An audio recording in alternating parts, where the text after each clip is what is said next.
Hi, I'm Joel Perlmutter. I'm delighted to introduce Dr.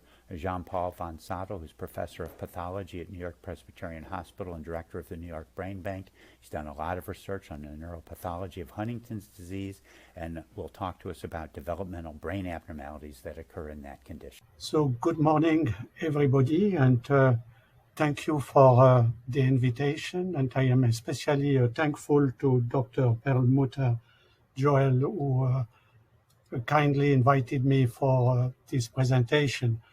I will try to go over a survey of my 40 years interaction with the Huntington families, and I think I will focus mainly on the challenge of processing and characterizing postmortem human brain to investigate the pathogenesis of Huntington's disease. I would like to thank Xena Flores, who assisted me in this presentation, and likewise Dilena Flaherty. So the donation of brain is the long learning objective summarized here. I would like to emphasize the importance of well-characterized and optimally processed postmortem brain sample for research on Huntington's disease. It will be a brief survey. And after, we will address the challenges of the comorbidities in Huntington's disease brain samples that are destined to the biochemical or molecular or genetic investigation.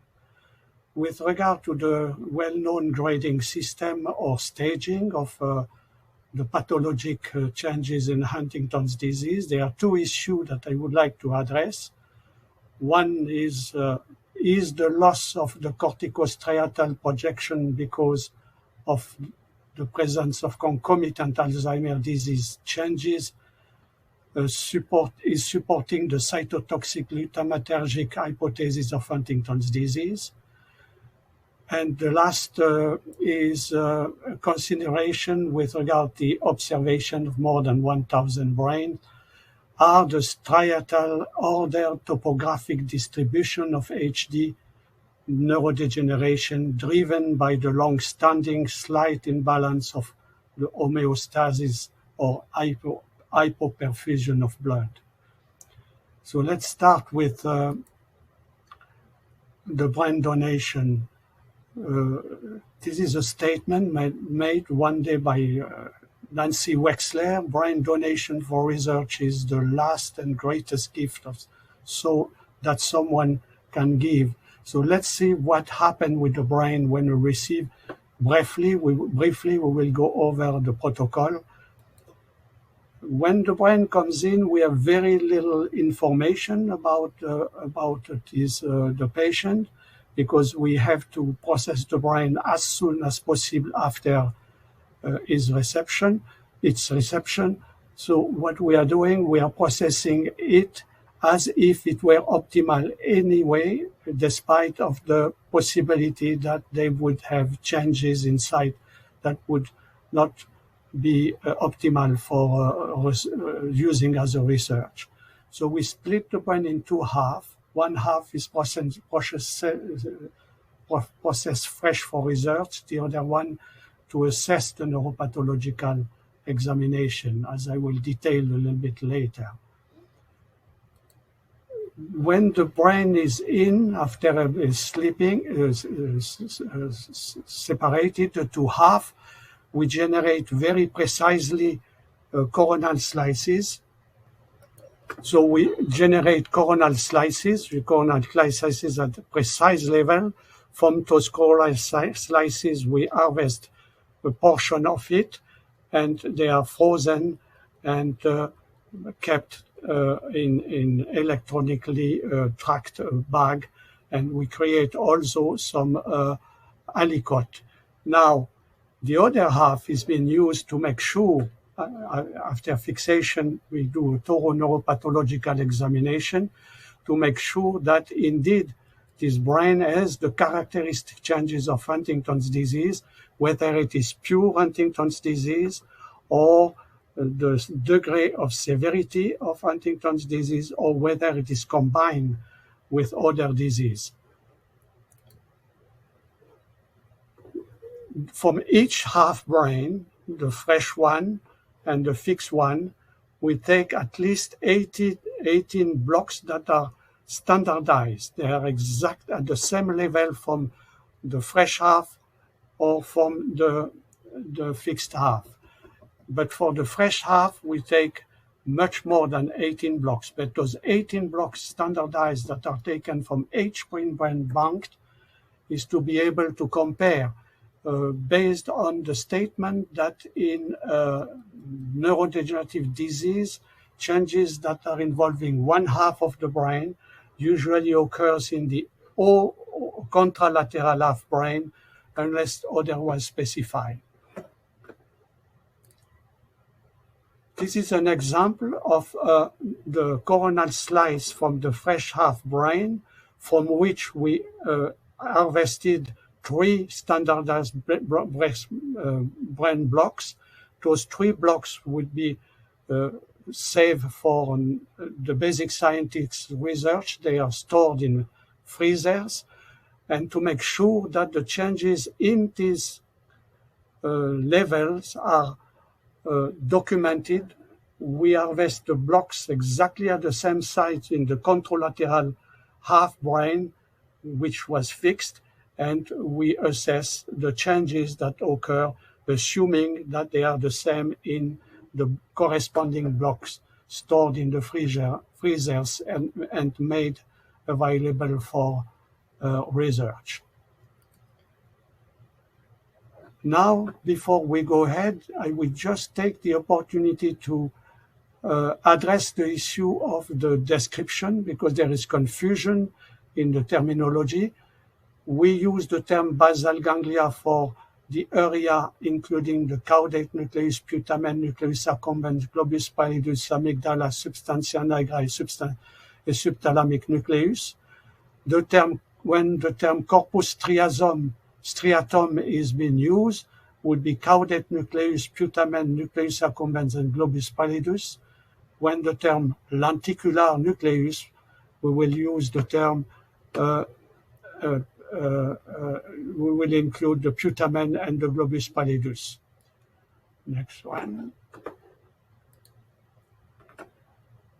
2 more terms worth to remember is the neostriatum, which is composed of the caudate nucleus, putamen, and nucleus accumbens. And when we call paleostriatum, would be the globus pallidus. These terms are coming again and again in research, in the request of samples, in the report of neuropathology. Therefore, it is important to be aware and to know about them precisely. Now, why do we do a neuropathological examination? Here I will show to you 2 cases that came with a diagnosis of Huntington's disease, but the neuropathological assessment demonstrated that even though the damage in the neostriatum or at this level was severe, but it was not a degeneration that was due to Huntington's disease. And the next finding also some things I should mention is that this observation that you can have chorea similar to the one that occurs in Huntington's disease, but in patients without having Huntington's disease, was already described in 1896 by Anton. Next one, we have an example of a case more recently of a lady, of a woman of 78 years of age, which carried the diagnosis of Huntington's disease, but was ruled out using the now available test. But if you compare 2 controls, the neostriatum, for example, the putamen in this normal, relatively normal, or in this relatively normal, you see that you have pallor of the dorsal half of the putamen and the damage of the globus pallidus and part of the head of the caudate nucleus. so causing a clinical phenotype similar to Huntington's disease, but not being Huntington's disease. That's why it's important to do a thorough neuropathological examination on the contralateral to secure the fact that what is dispersed to basic scientists is really reflecting the changes of Huntington's disease. Now, about 26% of HD brain coming that came to our institution on that or before are 70 years or 70 years old or older at the time on death. So there are changes occurring in the brain that are believed to be related to aging, such as neuronal loss, the presence of neurofibrillary tangles, of neuritic plaques, and other changes. And as long as those changes are not associated with clinical symptoms, they are considered as being age-related. But for example, in Alzheimer's disease, neuronal loss and neurofibrillary change and the neuritic plaques would be quite much more severe than they would be in patients in donor with usual aging changes. Now we had a challenge with the way of how to freeze the brain in such a way that the samples provided to basic scientists were suitable. Initially, brain banking were developed by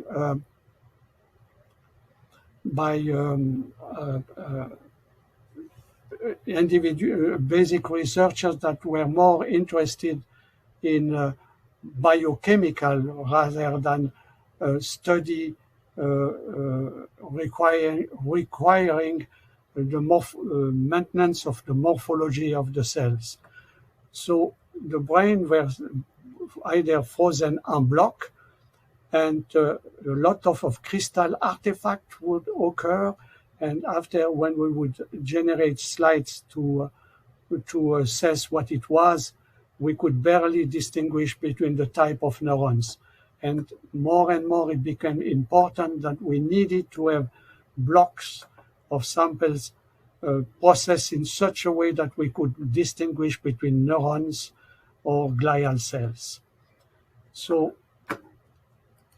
what we did, we developed a system that I will briefly describe. For example, you see here the Neostriatum, the fresh one. We carved the blocks out at the fresh state. We froze it, and after the freezing, all the morphology is maintained. This block is very important, for example, for study on Huntington's disease, like it is these blocks that came from this area of the fresh brain. So by using the conventional method of freezing small samples using liquid nitrogen and isopentane, those blocks, because of their size, would most of the time fragment.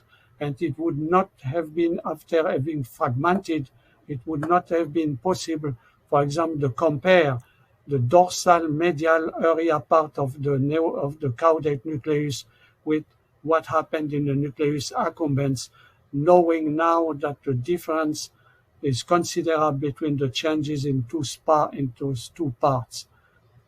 And the fragmentation would impair the opportunity to follow the gradient of changes in the dorsoventral direction in this block. So we developed the system for freezing.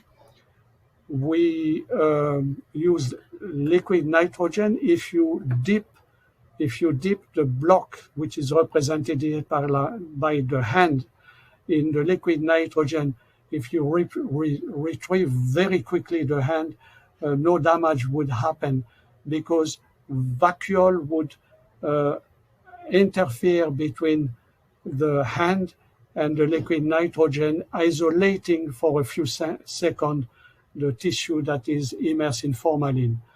We call that the Leidenfrost effect. which would delay the freezing process of the block in MERS and allow the formation of ice crystal with disruption of the cell. So we bypass that by using the vapor instead of the liquid nitrogen. So the liquid nitrogen is pulled into this vessel which contains sponges, and it absorbed the liquid and release it as a vapor, and we freeze the block placed between those two plates, forming a kind of sandwich. We drop that into this cavity where the liquid nitrogen vapor would drop the temperature at minus 180 C.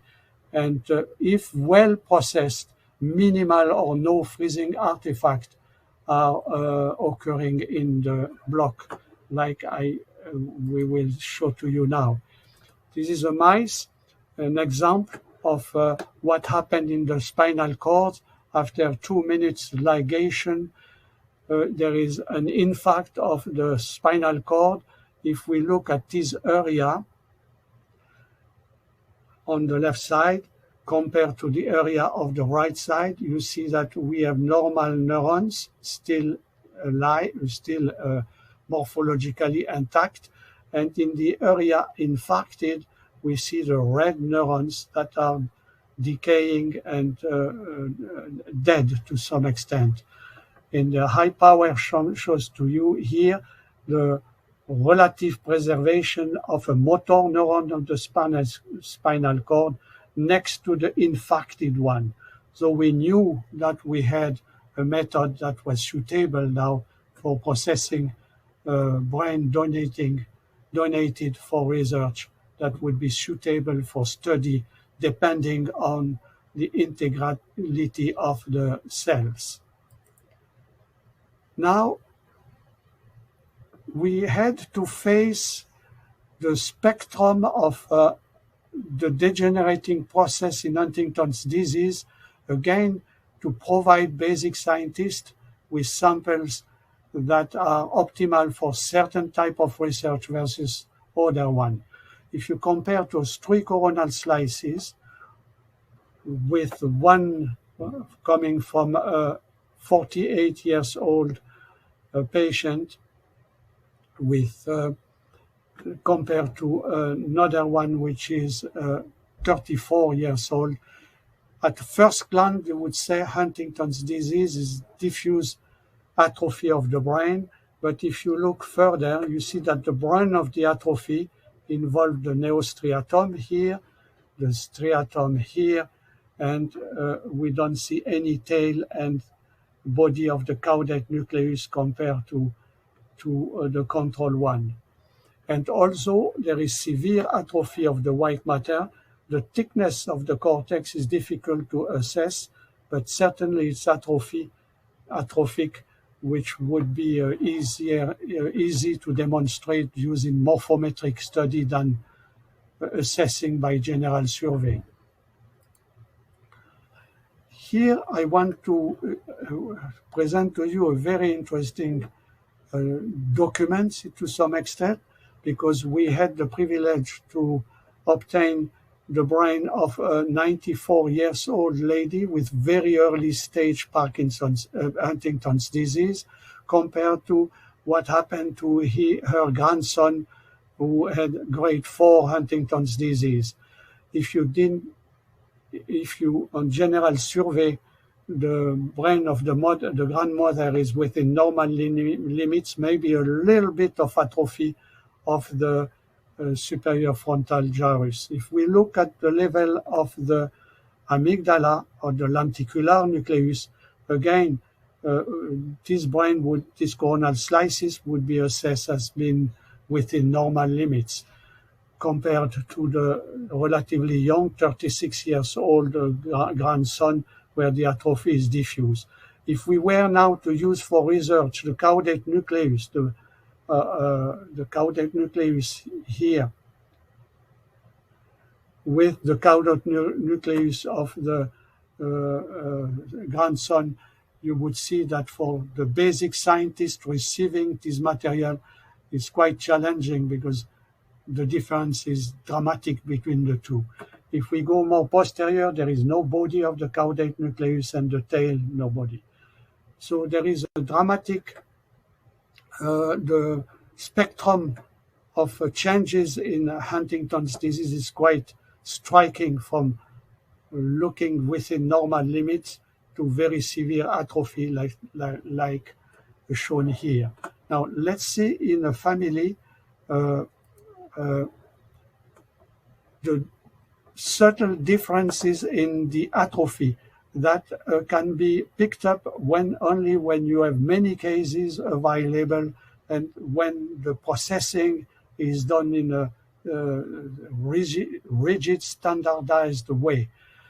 You see those 4 coronal slices all passing through the nucleus accumbens are at the same levels. If you look at case 1 and 3, you would see that the atrophy of the part outside the neostriatum are less than the part of these cases. And if you compare the age, the number 1 and 3 died at about the same age. The CAG repeat is different, and the non-striatal part of the brain are similar, but perhaps not the neostriatum. The neostriatum is smaller in the 39 years old than it is in the 40 years old, which is puzzling in a way. And now if you look at the one that is more severely involved, the fraternal twin sister with the same CAG repeat, the non-striatal part of the brain is more atrophic than the two other sisters. And the brother, for which unfortunately we don't have the value of the CAG repeat, there is much less atrophy of the part, non-striatal part, and even of the neostriatum. So there are subtle differences between those cases that are worth to be recorded when the samples are being dispersed for research. Let's look at the same series, but a little more posterior. Again, we see that number 2 is the most atrophic, and after number 1 and 3, less atrophic than number 2, and especially the lenticular nucleus. You see that the medial border now is concave, and straight in the number 2 and 3. And the brother, there is much less atrophy of both, of the lenticular nucleus and of the part out of the brain. So we were puzzled by those differences, and we wanted to record that for each case, and that was possible only by the fact that we were receiving 1 to 2 HD brain per week sometimes. Here, for example, we have all the spectrum of the changes that we found compared to control. If we pay attention to number 1 to 4, it would be difficult to even consider the diagnosis of Huntington's disease on gross examination. And after gradually, we would be able to be convinced. So what was puzzling for us was the fact that we had, among the brain that we were cutting, we knew that among 5 or 6 HD or 10 HD brains, there were 1 or 2 as a control. And we noticed that we didn't make the diagnosis in a few cases that had a clinical diagnosis of Huntington's disease, because the atrophy was not perceptible on gross examination, but by looking compartment by compartment on the neostriatum, we could figure out that indeed there were changes. For example, dorsomedial part of it, dorsomedial part of the putamen, and relative preservation of the nucleus accumbens. As at this point, we were concerned with what happened under the microscope. So a quick recall with the method that we use in clinical neuropathology. Basically, there are only two types of neurons that we identified in the neostriatum. The medium-sized one, which are especially prone to degenerate in Huntington's disease, and the large one that are relatively spared, and they look like the neurons of the globus pallidus. Interestingly, because I will address later the concomitant occurrence with Alzheimer's disease, so interestingly, these neurons, the medium-sized neurons, are relatively spared in Alzheimer's disease in contrast to Huntington's disease. The large neurons are involved in Alzheimer's disease, and in globus pallidus, they are involved to some extent in Huntington's disease, but not in Alzheimer's disease, whereas the large neurons of the nucleus basalis, that are also part of the pallidal system, which is made up of the large neuron of the neostriatum, the globus pallidus, the paleostriatum, and the basal nucleus are involved, for example, in PSP, progressive supranuclear palsy. Now, with regard to, we alluded the variable degeneration of neurons within an area like the anterior neostriatum, which is interesting. All this part is made of the same type of neuron, the same architecture, just the projection are different. So Gustav Kisselbach is the first person that made a cell count comparing what she was, the number of neurons in the control versus Huntington's disease. Unfortunately, in the paper, we don't know exactly where the count was made, but I would just pay attention to two things. She found the mean of 17. I multiply by 10 to avoid to have the comma. 170 neurons per 8,250 field. And only 37 in Huntington's disease. But what is interesting, she noted that in the caudate nucleus, large total neuron versus control versus Huntington's disease, 37. Putamen, 130 in control, 32 in Huntington's disease. And now notice, she already recorded at that time that the rostral portion of the neostriatum was less involved than the caudal portion, which is quite interesting. This is an example of a field next to the anterior limb of the internal capsule, showing what we see in Huntington's disease compared to what should be seen in control. So dramatic. Next one. This is an example of the severe atrophy at the level of the SBB7, standard brain bank 7. You can see that severe atrophy of the lenticular nucleus compared to the control, and also some blurring of the demarcation between the two segments of the globus pallidus, with more involvement of the external than the internal segment, and severe involvement of the putamen and of the caudate nucleus. So by now we knew that at a very early stage of Huntington's disease, when the anterior portion were within normal limit, we knew that we have to look at the tail of the caudate nucleus or at the body of the caudate nucleus to pick up the first unequivocal changes happening in Huntington's disease. If you compare the body of the caudate nucleus with the body of the caudate nucleus, the control one, or the tail of the caudate nucleus on the control, and no tail visible so that's how we developed the gradient, and we verified under the microscope.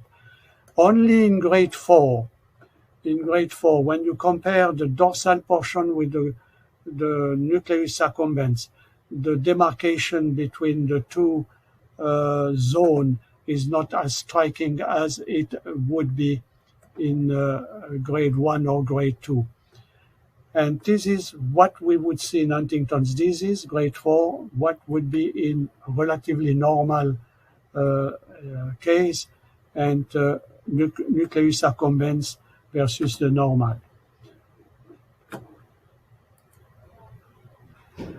Now, also by Kisselbach mentioned that in the globus pallidus, there were more neurons in Huntington's disease per field than there would be in the control. And the number of neurons was increased. It was the density, not the number of neurons, because of the loss of the neuropil, as is shown here. The neuropil is much more abundant here in the relatively control case versus here where we have 1, 2, 3 neurons. And in the internal segment of the globus pallidus, less strikingly, 2 neurons, only a single neurons, and maybe more prominent neuropil threads than we would have here. So, what now I would be a little bit provocative with what result from the observation of more than 1,000 Huntington's disease brain processed all according to the rigorous standardized report, is that the part in which the first area of damage are visible under the microscope, they are the ones that are perfused distally, that are receiving the most peripheral, centrifugal type of perfusion. And we were wondering if that was just a coincidence or it might have pathogenetic influence. I will try to demonstrate to you why this question has been raised with Dr. Richardson in particular. Next one. So we find out that on the sagittal plane of section from rostral to caudal, that the tail of the caudate nucleus was much more involved than would be the body and the head of the caudate nucleus, right? Here showing to you on the coronal section, in the pale area is the area where there were less neurons or where the neurons were decreased and the gliosis increased compared to the ventral part. So there are 2 parts that are almost consistently seen in Huntington's disease. The dorsal one, which shows clearly the changes of neuronal loss and gliosis, and the ventral one, which is relatively preserved. And you can sometimes assess the intermediate part with a mixed change. And interestingly, the dorsal part of both the putamen and globus and head of the caudate nucleus are part of the territory of the perforating branch of the middle cerebral artery, whereas the area ventral Neostriatum are part of the territory of the Heubner artery, long distance artery, relatively less distant artery, coming from the anterior cerebral artery, coming from the middle cerebral artery for the perforating branch. Next one. So we made a following statement in the mid-90s or mid-80s, I would say, the pathologic hallmark of Huntington's disease is the gradual atrophy of the neostriatum. Striatal degeneration has an order and topographic distribution matching to some extent the centrifugal blood perfusion. With worsening of the disease, striatal neurodegeneration appears to simultaneously move in a caudorostral direction and in the dorsoventral mediolateral direction. The rostral neostriatum almost consistently shows two adjacent zones that are differentially involved despite the same genetic and epigenetic background. What could underlie this relative selective vulnerability of striatal neurons with inborn reduced resilience in view of the HD mutation?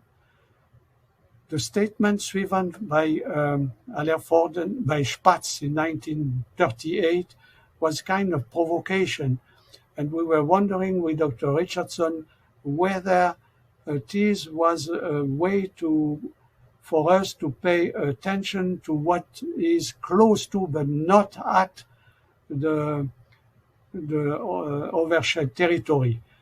The statement is quite dogmatic. The opinion put forth occasionally that hypoperfusion plays a role in the pathogenesis is to be rejected with certainty. The system plainly never coincides with the borders of vascular territories. We thought that was a little bit provocative, and this statement was made in a paper dealing with neurodegeneration of the central nervous system, including Alzheimer's disease, Parkinson's disease, progressive supranuclear palsy, not designated as such at that time because the description came later on.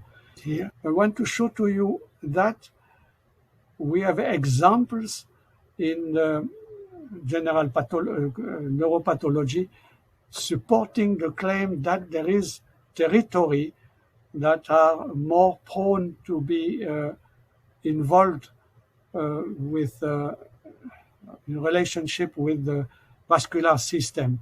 For example, here in this example, all the territory of the lenticulostriate are cause massive infarct, whereas the Hobner territory of the nucleus accumbens is relatively spared.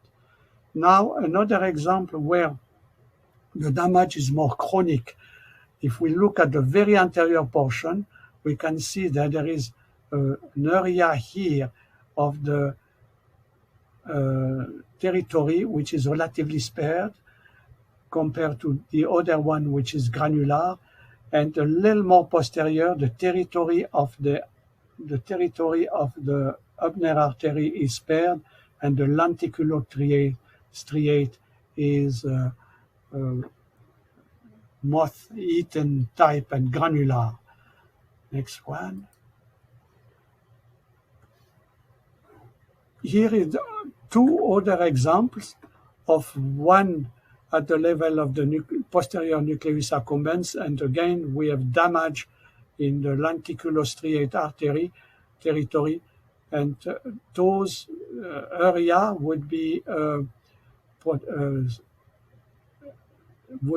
supplied by the lenticulostriate artery. A little more posterior, you can see that we have the dorsal portion, dorsal 2/3 of the putamen is a cavity, whereas the ventral portion is relatively spared.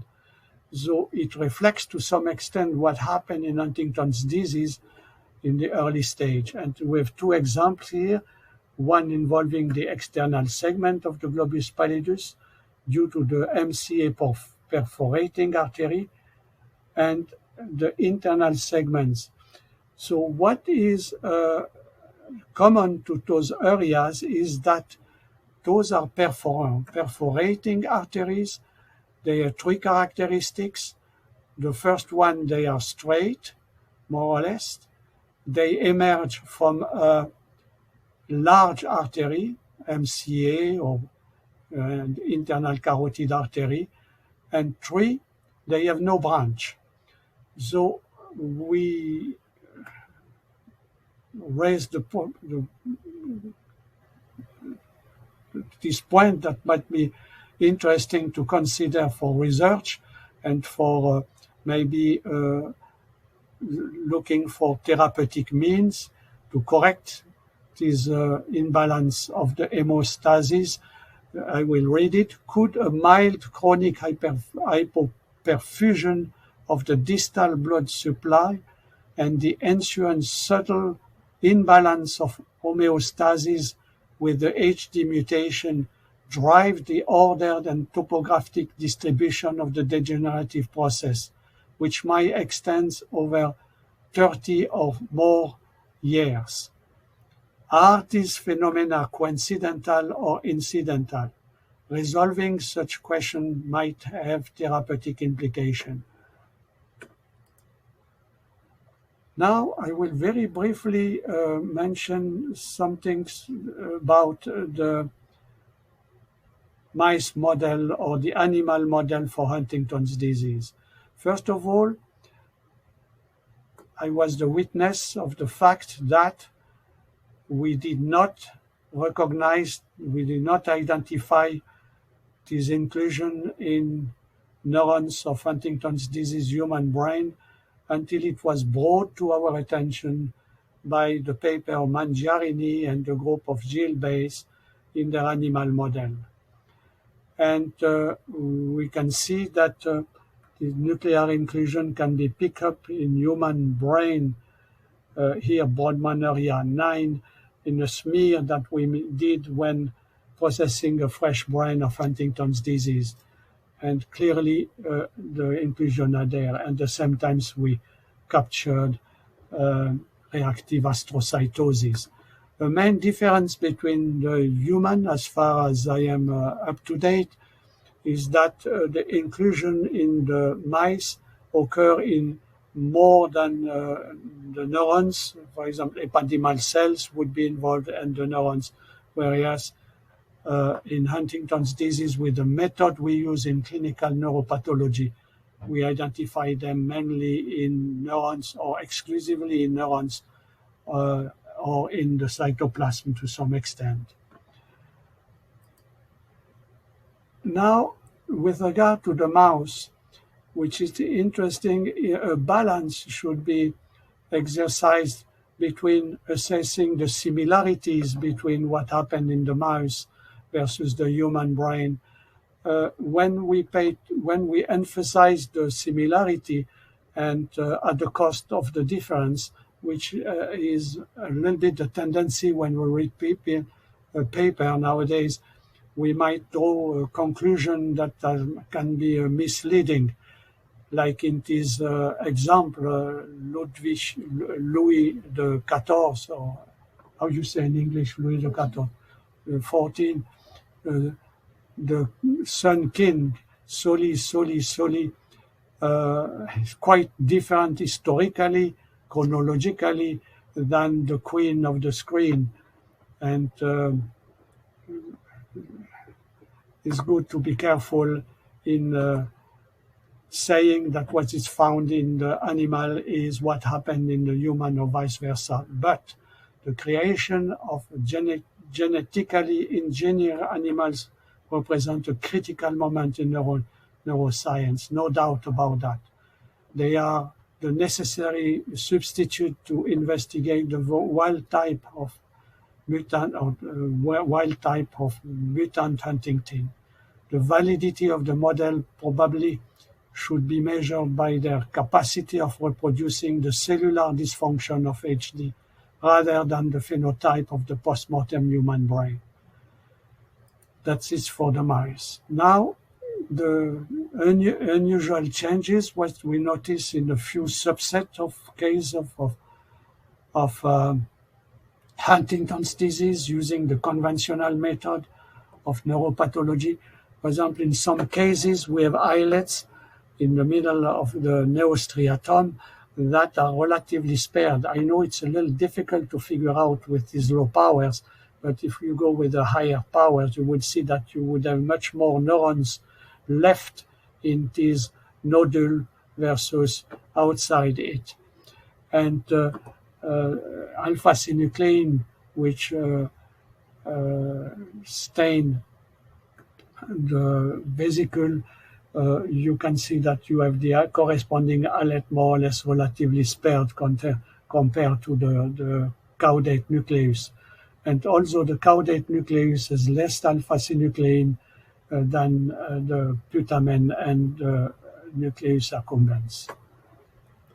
About 2 or 3% of the cases shows this type of relatively spared zone within the head of the caudate nucleus mainly, and to a lesser extent within the putamen.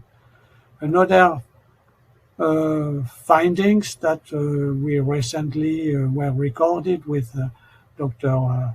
Hickman was the occurrence of changes indicating that there must be some interference in the migration of neurons during the development, since we find 6 times more, for example, nodular periventricular heterotopia, like that example here, 6 times more frequently find in HD population than it would be in the control non-HD population.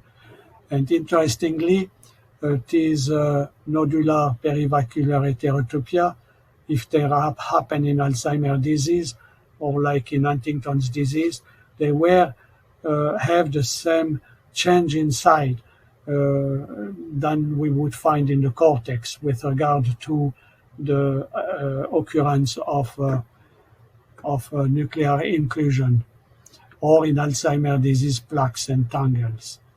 Here is an example where we have the nodular inclusion next to the tail of the caudate nucleus of Huntington's disease brain grade 2, the severe atrophy of the tail of the caudate nucleus, and the relative preservation of the heterotopia. Now I will address very interesting from the historical point of view adventure that the group of Boston and myself had to endure with regard to a series of brain of Huntington's disease diagnosed with both diseases clearly established, Huntington and Alzheimer's disease. Here you have 2 examples of a 90-year-old patient with 38 CAG repeat, and we see that she has some atrophy of the Neostriatum, but the atrophy of the temporal lobe is quite much more striking than what we saw before. And if we look at the case 22 years younger, like this patient with both Huntington's disease and Alzheimer's disease, a tremendous atrophy occurs. And also here we have evidence that the cortex is clearly thinner than the cerebral cortex than it is in this less involved patient. This is an example of a patient, 61-year-old woman with 40 CAG repeat, who has clearly both Huntington's disease and Alzheimer's disease. On gross survey, most or less, this is one-time magnification, so it corresponds to what we see on the coronal slices from which we took the blocks. There is very little atrophy of the caudate nucleus, but if you compare the neuronal density in this area, we see that the neuropil and the neurons are decreased compared to near the nucleus accumbens, where the neuropil is within normal limits and the neuronal density also. Same area, the reactive gliosis is much more evident dorsally than ventrally, and interestingly, the dorsal part where the Huntington's disease damage occurs, we see tauopathic burden, but to a lesser extent than in the nucleus accumbens, which is always the case in the Neostriatum of patients with Alzheimer's disease. Here we try to delineate the area, contrasting the area. The darker one here indicates that there are more damage in the head of the caudate nucleus and putamen in Huntington's disease, relative preservation of the nucleus accumbens compared to Alzheimer's disease. In Alzheimer's disease, the brunt of the damage is in the limbic part of the Neostriatum, accumbens, and the ventral part of the caudate and putamen. And the type of neurons involved, as mentioned before, in Alzheimer's disease, mainly the large neurons forming tangles and with or without presence of neuritic plaques, and sometimes even amyloid angiopathy. In Huntington's disease, as mentioned before, the neuronal loss prevails dorsally, and there is relative preservation of the. So, because neuritic plaques is one of major change occurring in Alzheimer's disease, and mainly in the cortex, sometimes also in the nucleus accumbens, and given the hypothesis that there is 100 neurons lost per plaques or 1 million synapses, we decided to test an hypothesis.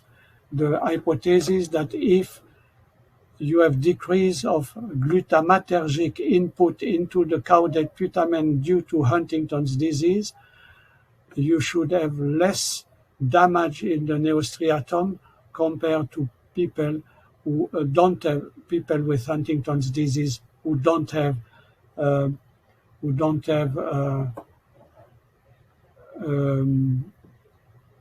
Alzheimer's disease. I think we have to ask. So among 4,050 brains, we have 1,200 with Alzheimer's disease, Alzheimer's disease Lewy body variant. 66 we have Huntington's disease, and 18 of them both Huntington's disease and Alzheimer's disease. We match two groups of Huntington's disease with Alzheimer's disease versus Huntington's disease alone, and matches for expanded CAG repeat, age, and gender. And what we find is that the degeneration of Huntington's disease coexists with Alzheimer's disease in 2% of the HD patient, irrespective of their age at age, or 5% of those of 65 years and older. Basically, the same frequency in Alzheimer's, the occurrence of Alzheimer's disease in the population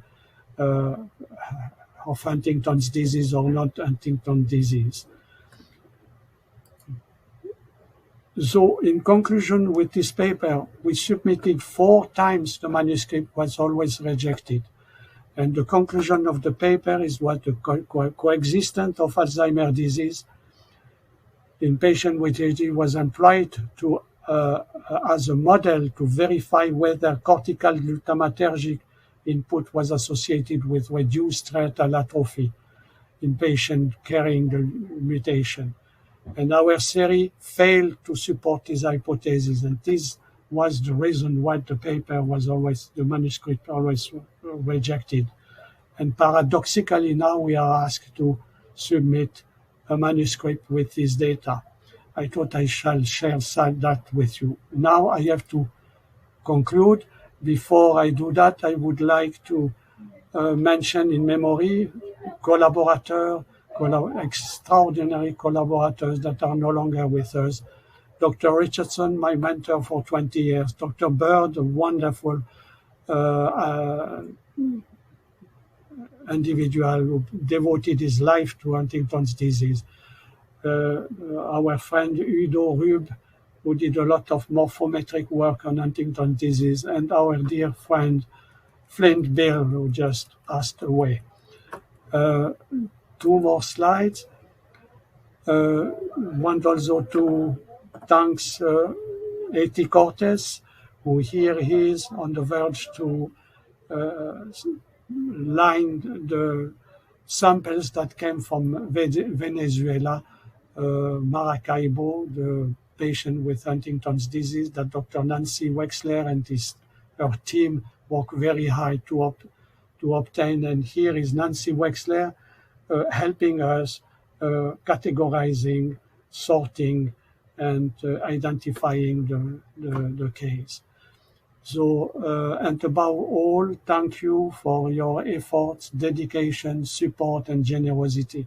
And the last slide, I know is always challenging to include all the people, and I'm sure I missed a few of them, but those are the people who I had a very close collaboration, most of them for many years, 2 or 3 decades. Thank you very much.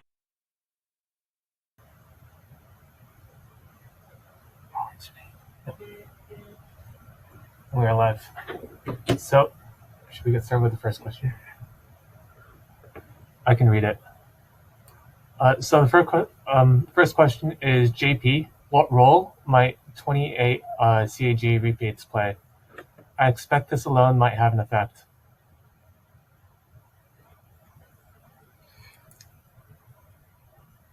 This is from Michael. Hi, Michael. Thank you for the question. I am not a molecular biologist, but I would agree with you that maybe not alone, but the expansion might have an important role. Maybe not alone, but I would agree with that.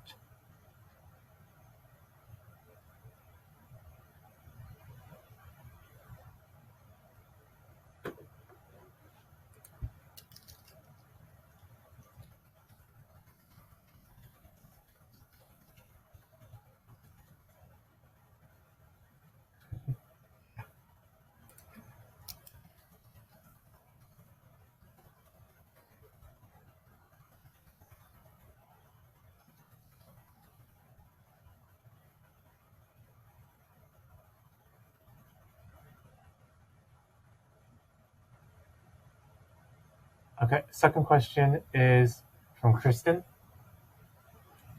Hold on. Shoot. Why is it so crucial to continue obtaining postmortem human brains from patients with Huntington's disease and from controls? Although the HD mutation operates throughout the brain, there is differential regional degrees of vulnerability. The brunt of the degeneration involved the striatum, as I mentioned many times. Thus, most fresh frozen samples requested for research on Huntington's disease focus on the striatum, and only 5 to 6 blocks can be harvested per half brain or per brain for research. Therefore, there is a high demand of brains from patients with Huntington's disease to continue research, mainly on the neostriatum or striatum.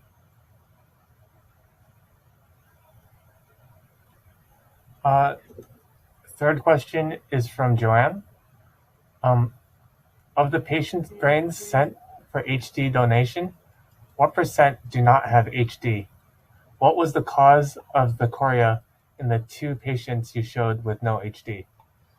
So the first patient was the multitude of small lacunes that destroyed maybe 90% of the putamen and the globus and the putamen and the head of the caudate nucleus. And the second one was also multiple changes due to hypertensive vascular disease. And Huntington's disease was ruled out using the genetic test, but it carried the diagnosis of Huntington's disease until the test was the result of the test was obtained. So what we used to refer as senile chorea mainly is chorea that is caused by vascular changes involving mainly the lenticulate striate arteries following long-standing, not treated hypertension. Now, what is the percentage of cases that came with the misdiagnosis? Out of the 1,000 and more brains that I had the privilege to evaluate, less than 10 had the diagnosis of Huntington's disease.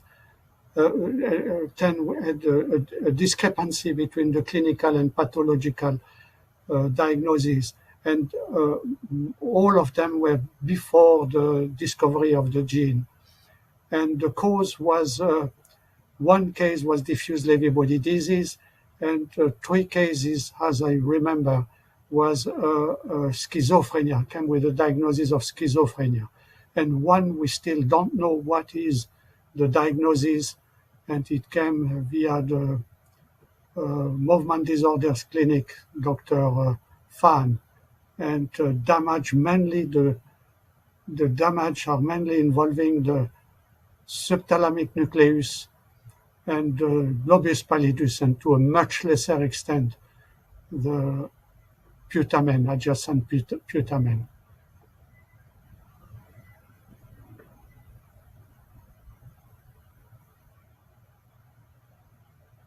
Okay, next question. There have also been reports of increased cases of ALS with HD. So we had a few cases where they combined ALS and Huntington's disease, indeed. And we were wondering before the study with Dr. Hickman was conducted, we thought were just coincidental. And with increased number of samples with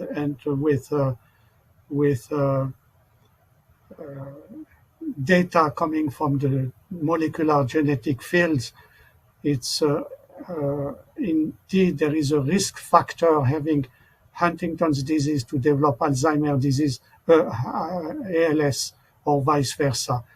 But more data will be needed to confirm this observation. But so far, I think the trend is clearly established. So that was a question from Herminia. Next question is from Ralph. Would you recommend a neuropathologist starting his career in Huntington's disease, now focusing on there might have been a typo for its submission. So I guess, would you recommend a neuropathologist starting his career in Huntington's disease now focusing on? We cannot figure out what is focusing on, but I think my experience with the world, the people, my interaction with all the researchers and colleagues dealing with Huntington's disease was a big privilege and exciting. It was a fantastic experience. Conclusion, I would recommend not to hesitate if the opportunity were to be offered. Okay, so last question. We will take one of these two.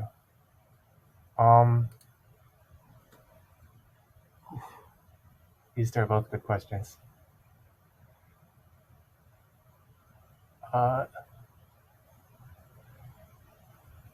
I'll take this one from Claudia. Are there enough brains from donors with intermediate alleles to make some conclusions on potential levels of disease in these normal CAG repeat sizes? The answer is no. As short. Would it be possible to take one more? From Annika, do you see neurosurgical procedures for gene therapy delivery as potentially causing significant neuronal damage / loss? Do you see? Ooh, this is a question I don't think I'm qualified to answer. I don't know. Okay. And that was the last question.